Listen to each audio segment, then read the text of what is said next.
कोई त्रिभुवन में जिसकी रक्षा नहीं कर सकता, उसकी रक्षा के लिए माँ भवानी दुर्गा अपना भयानक रूप धारण करके महिषासुर आदि दैत्यों का मर्दन करती है। एक दुर्गा रूप में जब हरि प्रकाशित होते हैं तो त्रिभुवन में कोई सामने खड़ा होने वाला नहीं होता। माँ भवानी जिस समय अपने स्वरूप में आती, किसी की ताकत नहीं है। ये शुंभ निशुंभ इतने बलवान दैत्य थे, त्रिभुवन में कोई इनका बाल बांका भी नहीं कर सकता। स्मरण किया समस्त देवताओं ने तो भगवान से ही शक्ति का प्रादुर्भाव हुआ। इतना सुंदर रूप माँ भगवती का। शुंभ निशुंभ के पार्षद घूमते रहते थे, उन्होंने देखा, जाके बताया कि आपके महल में जितनी सुंदरियां उसकी दासी बनने योग्य भी नहीं, ऐसी सुंदरी का हमने दर्शन किया। बोले मेरा जाके परिचय बताओ। बोले ऐसा नहीं लगता कि आपके परिचय बताने से केवल आ जाएंगे। तो उनका अगर ऐसा नहीं तो केश कर्षण निर्धूता गौरवा माँ गरिष्यति, उसके गौरव को धूल में मिलाते हुए बाल पकड़कर घसीट कर हमारे पास लाओ। मार्कंडेय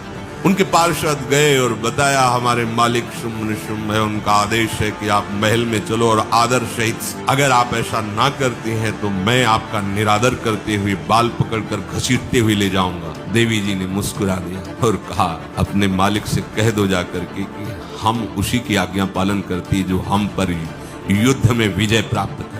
वो जाके बोले हाँ वो तो मतवाले, त्रिभुवन में कोई जोड़ ही नहीं था। आए और उद्दंडता पूर्वक वचन बोलने लगे। माता जी ने कहा बस तब तक बोल ले जब तक मैं मधु का पान कर रही हूँ, बस ये पान करते ही तेरी जीवन लीला समाप्त हो जाएगी। ऐसा ही हुआ।